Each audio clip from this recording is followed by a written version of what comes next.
Hello friends, welcome to Tax Riders. तो आज की मैंने जो वीडियो बनाई है वो बेसिकली म्यूचुअल फंड पे है। जो लोगों ने अभी तक म्यूचुअल फंड में इन्वेस्टमेंट नहीं किया है तो उन लोगों को मैं समझाना चाहता हूँ कि म्यूचुअल फंड में इन्वेस्टमेंट करना आपके लिए बहुत ही ज़रूरी है इस समय, क्योंकि इन्फ्लेशन अगर देखा जाए तो बहुत तेज़ी से बढ़ रहा है और हमारे पास म्यूचुअल फंड के अलावा और कोई ऑप्शन नहीं है जिसमें हम स्मॉल सेविंग्स करके एक अच्छा रिटर्न फ्यूचर में बना सकते हैं।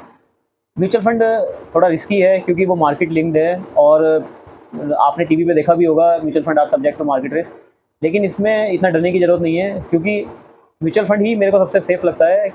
इसलिए सेफ़ है क्योंकि म्यूचुअल फंड के अंदर जो पैसा लगता है वो शेयर मार्केट में लगता है। शेयर मार्केट में भी किसी पर्टिकुलर शेयर में नहीं लगता बल्कि सेक्टर में लगता है।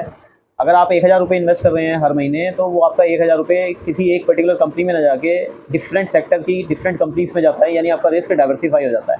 सबसे मेन चीज़ ये है कि म्यूचुअल फंड के अंदर एक आप अच्छा रिटर्न बना सकते हैं। आप किस कैटेगरी के म्यूचुअल फंड लेते हैं, लार्ज, मिड या स्मॉल कैप, उसमें आप रिस्क के हिसाब से अपना म्यूचुअल फंड डिसाइड कर सकते हैं और उसके बेस पे आपको आराम से 15 से 20% रिटर्न मिल जाता है। लेकिन आने वाले 3 साल में बहुत अच्छा रिटर्न मार्केट देने वाली है।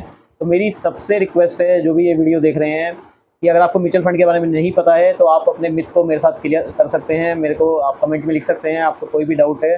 आप म्यूचुअल फंड में इन्वेस्ट कीजिए, अगले 3 साल म्यूचुअल फंड में जो भी इन्वेस्ट करेगा वो अच्छा खासा पैसा कमा के निकलेगा। म्यूचुअल फंड में कोई भी पैसे की लिमिटेशन नहीं है कि आपको कितना पैसा डालना है। आप 500 रुपये से भी स्टार्ट कर सकते हैं। हर महीने आप 500 रुपये से अपनी SIP चालू कर सकते हैं, सिस्टमेटिक इन्वेस्टमेंट प्लान, और उसको आप धीरे धीरे बढ़ा सकते हैं। म्यूचुअल फंड में अप एंड डाउन्स हैं, मैं मानता हूँ, लेकिन अप एंड डाउन से आपको डरने की ज़रूरत नहीं है। अप एंड डाउन हर चीज़ में है और इससे आपको बेनिफिट बहुत मिलेगा। आपको मेरे कहने पे एक छोटा सा इन्वेस्टमेंट ज़रूर म्यूचुअल फंड में शुरू करना चाहिए, जितनी भी आपकी कैपेसिटी है, और आप देखना अगले 3 साल में आपको म्यूचुअल फंड बहुत अच्छा रिटर्न ला के देगा।